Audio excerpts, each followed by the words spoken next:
Salam Kamir, kekaguman ilahi mengarah pada iman dan rahmat.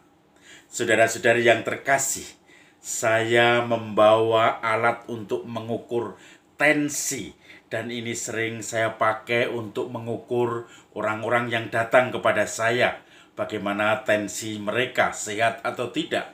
Dan ini tinggal praktis dipasang di lengan, kemudian di start di sini sudah mulai bekerja.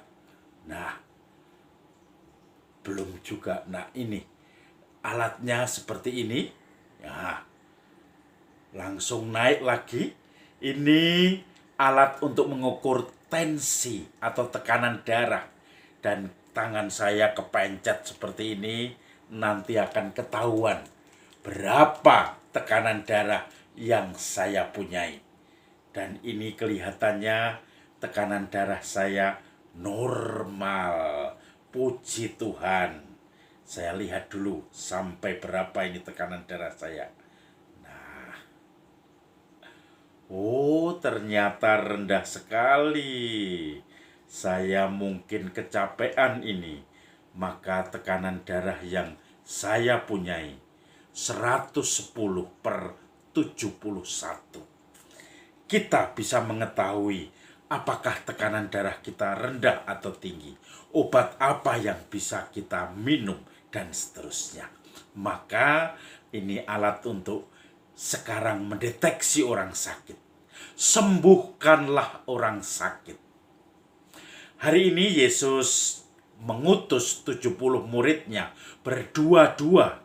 Mereka diutus berdua-dua untuk mewartakan bahwa kerajaan Allah sudah dekat. Saudara-saudari yang terkasih, pesan Yesus kepada 70 muridnya. Tuaian memang banyak, tetapi pekerjanya sedikit. Oleh karena itu, mintalah kepada Tuhan yang empunya tuaian itu untuk mengirim pekerja-pekerjanya. Dan ingat, aku mengutus kamu seperti anak domba di tengah-tengah serigala. Kamu tidak boleh membawa bekal atau segala yang kelebihan, tongkat atau kasut. Kamu tidak boleh menyapa orang dalam perjalanan. Kalau kamu masuk ke rumah, sampaikan salam dan kedamaianmu. Maka berkat itu, kalau ada orang layak di situ, dia akan menerima berkat, dan berkat itu tinggal di keluarga itu.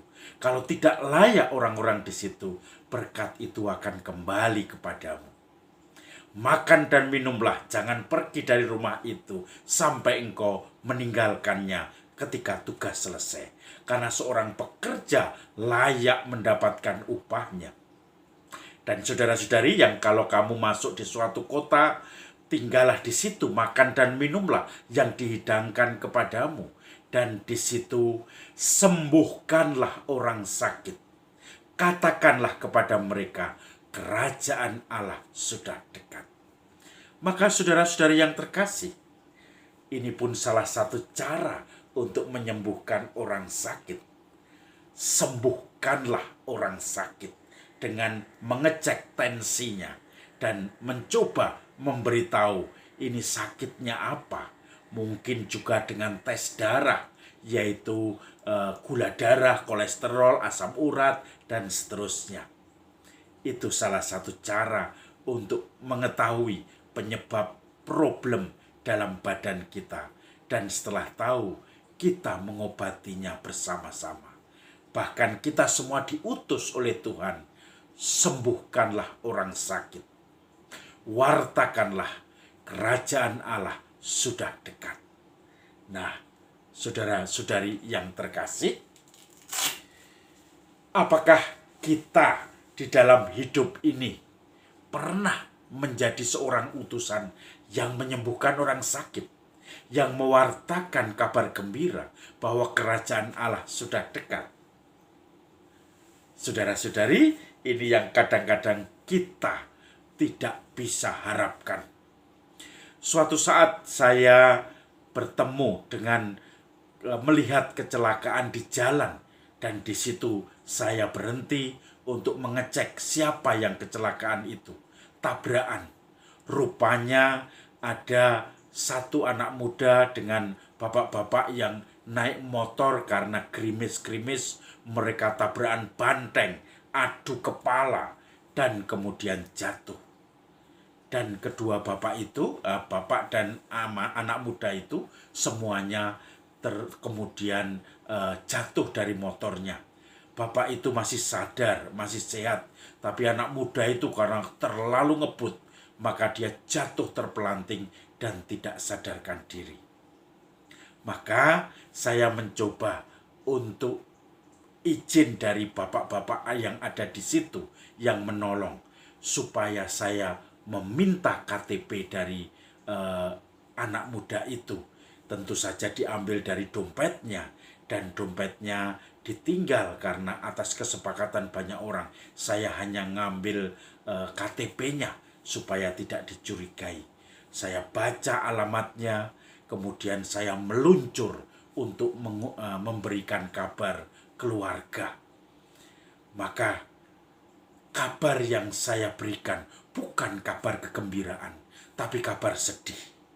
Tetapi paling tidak saya mengatakan, sembuhkanlah orang sakit. Artinya orang kecelakaan di jalan, keluarganya tidak tahu. Pada waktu itu belum ada jenis telepon, handphone, dan seterusnya. Maka kemudian saya lari ke keluarga itu.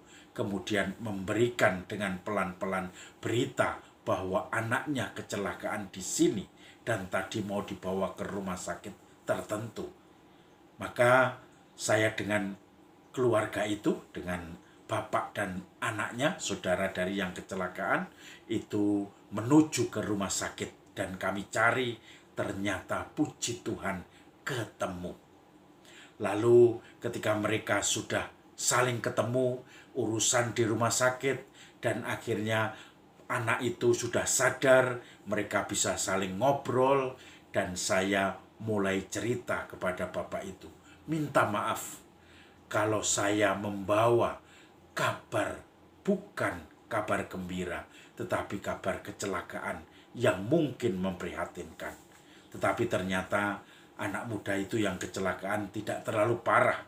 Dia masih sehat, hanya luka di sana-sini yang harus disembuhkan. Mungkin 1-2 hari akan menginap di rumah sakit itu. Lalu saya mengatakan, bukan kabar gembira, tetapi kabar duka. Bapak itu tetapi mengatakan, terima kasih, walaupun kabar duka, tetapi Anda sudah menyelamatkan kami. Anda sudah memberitahu kami. Anda sudah menyembuhkan kekhawatiran kami. Karena memang kami sudah menunggu anak ini sejak siang kok tidak pulang dari sekolah. Maka kemudian ketika malam ada berita ini, kami baru tahu dan kemudian diberi berita oleh Mas ini. Maka kemudian dia menganggap berita dari saya itu adalah, walaupun berita sedih, bagi mereka berita untuk menenangkan, untuk memberi kepastian, untuk memberi penghiburan bahwa anaknya kecelakaan dan harus ditengok, tetapi kondisinya dalam kondisi yang tidak terlalu parah.